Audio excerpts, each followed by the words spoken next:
بسم اللہ الرحمن الرحیم۔ السلام علیکم ورحمۃ اللہ وبرکاتہ۔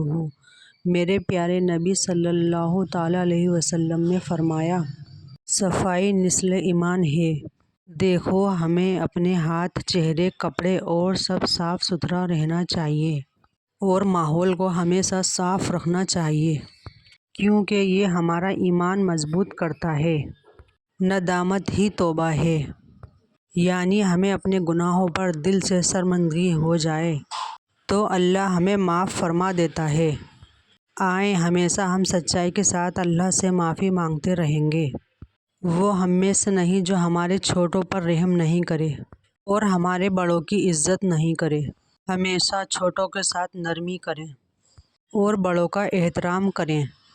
ہمارے پیارے نبی محمد صلی اللہ تعالیٰ علیہ وسلم نے فرمایا، نماز دین کا ستون ہے۔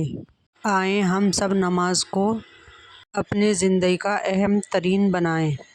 نبی پاک صلی اللہ تعالیٰ علیہ وسلم نے فرمایا، جو درود پڑھے گا، اللہ کہتا ہے مجھ سے ایسے بات کرو۔ اللہ کہتا ہے میں تمہارے دل کے سب سے زیادہ قریب ہوں۔ مجھ سے بات کرنے کے لیے کوئی خاص وقت کی طبیعت نہیں، نہ ہی کسی خاص جگہ کی ضرورت۔ تم جیسے ہو، جس حال میں ہو، ویسے ہی میرے سامنے آ جاؤ۔ اپنے دکھ مجھ سے کہہ دو۔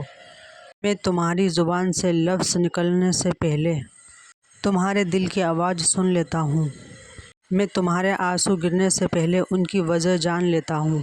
اللہ کہتا ہے میرے سامنے الفاظ بولنے سے زیادہ دل کا سچا ہونا ضروری ہے۔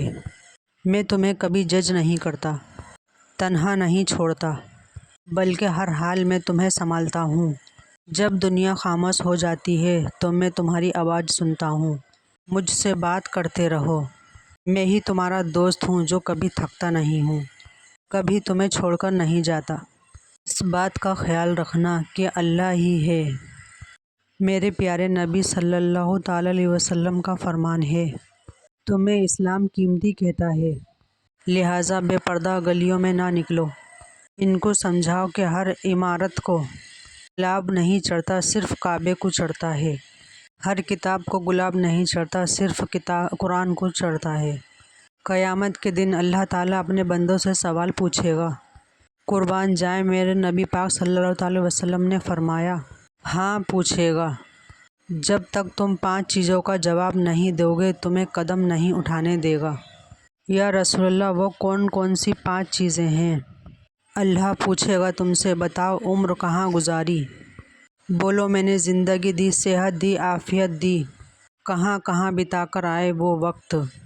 اور اسی پر دوسرا سوال یہ کرے گا، مالک عمر کا بہترین حصہ تھا جوانی کا، جب تھکاوٹ نہیں ہوتی تھی، کھڑا ہوا جا سکتا تھا، محنت مشقت جدوجہد ہو گئی، وہ بہترین حصہ جوانی کا کہاں گزارا؟ میرا مالک تیسرا سوال کرے گا، بتاؤ نا مال کہاں سے کمایا؟ اور چوتھا سوال، کمانے کے بعد دیا تو میں نے ہی تھا، تو بتاؤ پھر لگایا کہاں تھا، خرچ کہاں پر کیا؟ اور پانچواں سوال اللہ پوچھے گا، بتاؤ تم جانتے تھے تو اس پہ عمل کتنا کیا؟ جس کا تمہیں پتہ تھا، جس کا تمہیں شعور تھا۔ اب کیوں سوال ہوں گے؟ اللہ قیامت کے دن پوچھے گا۔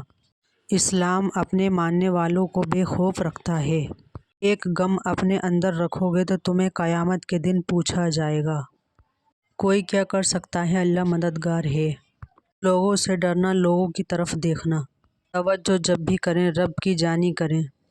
ہمارا دین کہتا ہے لوگوں سے صاف بات کیا کرو۔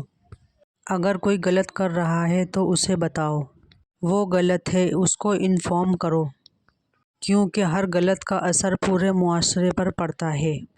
اس غلط کو جسٹیفائی نہ کرو، بلکہ ایک دوسرے کی مدد کرو۔ ہمیں اکیلے اکیلے جنت نہیں کمانی، سب کو ساتھ لے کر جنت میں جانا ہے۔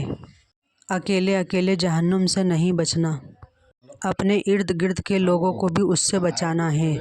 اللہ کی محبت میں اور انسان کی محبت میں بہت فرق ہے۔ یا اللہ، آپ میرے امید نہیں میرا یقین ہو۔ یا اللہ، میرے دل کو منافقت سے، میرے عمل کو دکھاوے سے، میری زبان کو جھوٹ سے، میری آنکھوں کو خیانت سے پاک کر دے۔ یا اللہ ہم آزمائشوں کے قابل نہیں ہیں، ہمیں بس اپنی رحمتوں سے نواز دے۔ اللہ ہم سب مسلمانوں کو نیکی کے راستے پر چلنے کی توفیق عطا فرما۔ آمین ثم آمین۔ السلام علیکم ورحمۃ اللہ وبرکاتہ۔